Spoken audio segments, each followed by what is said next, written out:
ఇంకొకవైపు ACB దర్యాప్తు చేస్తుంటే మరోవైపు ఈ కేసుపై కేటీఆర్ హైకోర్టుకు వెళ్లారు. లంచ్ మోషన్ పిటిషన్ వేశారు. దీనికి సంబంధించిన బ్రేకింగ్స్ మనకు అందుతున్నాయి. ఫార్ములా ఈ రేస్ పై ఏసీబీ కేసు నమోదు చేసిన మరుసటి రోజే అంటే ఇవాళ ఏసీబీ కేసుపై హైకోర్టులో క్వాష్ పిటిషన్ వేశారు KTR. Single bench justice Shravan bench ముందుకి ఈ పిటిషన్ వెళ్లబోతోంది. అయితే ఈ బెంచ్ లో క్వాష్ పిటిషన్ విచారణకు అనుమతి లేదని ఏసీబీ కౌన్సిల్ తెలిపింది. దీంతో లంచ్ మోషన్ వేశారు కేటీఆర్ తరపు న్యాయవాది. లంచ్ మోషన్ పై నిర్ణయం తీసుకోవాలని రిజిస్ట్రీకి ఆదేశాలు కూడా వెళ్లాయి. మధ్యాహ్నం 2:15 హైకోర్టులో ఈ లంచ్ మోషన్ పిటిషన్ పై విచారణ ఉండే అవకాశం.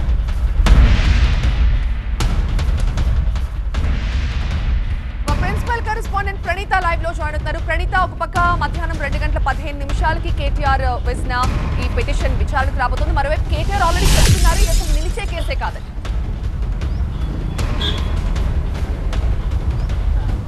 అయితే ఇదే అంశానికి సంబంధించి క్వాష్ పిటిషన్ని మెన్షన్ చేస్తూ ఇవాళ లంచ్ మోషన్లో మొదట సింగిల్ జడ్జి కింద మెన్షన్ చేశారు. అయితే సాధారణంగా హైకోర్టులో ఈ ప్రజాప్రతినిధులకు సంబంధించినటువంటి కేసులన్నీ కూడా జస్టిస్ లక్ష్మణ్ బెంచ్కే వస్తాయి. కానీ ఈరోజు జస్టిస్ లక్ష్మణ్ సెలవులో ఉన్నటువంటి కారణంగా జస్టిస్ లక్ష్మణ్ బెంచ్ని ఇన్ఛార్జి బెంచ్గా ఉన్నటువంటి జస్టిస్ శ్రవణ్ చూస్తున్నారు. సో జస్టిస్ శ్రవణ్ బెంచ్ ముందు కేటీఆర్ తరపు అడ్వకేట్ గండ్రమోహన్ రావు మెన్షన్ చేశారు.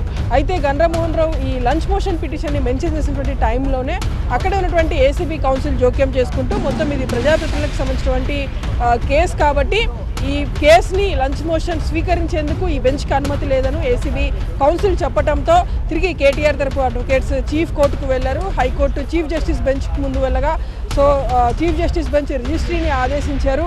ఈ లంచ్ మోషన్ పిటిషన్కి అర్హత ఉందా లేదా తెలపాలంటూ కూడా 2:15 వరకు రిజిస్ట్రీకి టైం ఇచ్చింది. సో రిజిస్ట్రీ 2:15కి చెప్తుంది ఏ బెంచ్ ముందుకి ఈ పిటిషన్ వెళ్ళాలి, లంచ్ మోషన్కి అలో చేస్తారు లేదన్నటువంటి విషయం పైన కూడా 2:15కి క్లారిటీ రాబోతుంది. ఒకవేళ వెళ్తే జస్టిస్ శ్రవణ్ బెంచ్ ముందుకు వెళ్తుందా లేదంటే చీఫ్ జస్టిస్ బెంచ్ దీన్ని విచారిస్తుందా చూడాల్సింది. సో 2:15కి రిజిస్ట్రీ ఇచ్చేటువంటి నిర్ణయం పైన మొత్తం కేటీఆర్ పిటిషన్ పైన విచారణ ఆధారపడి ఉంది.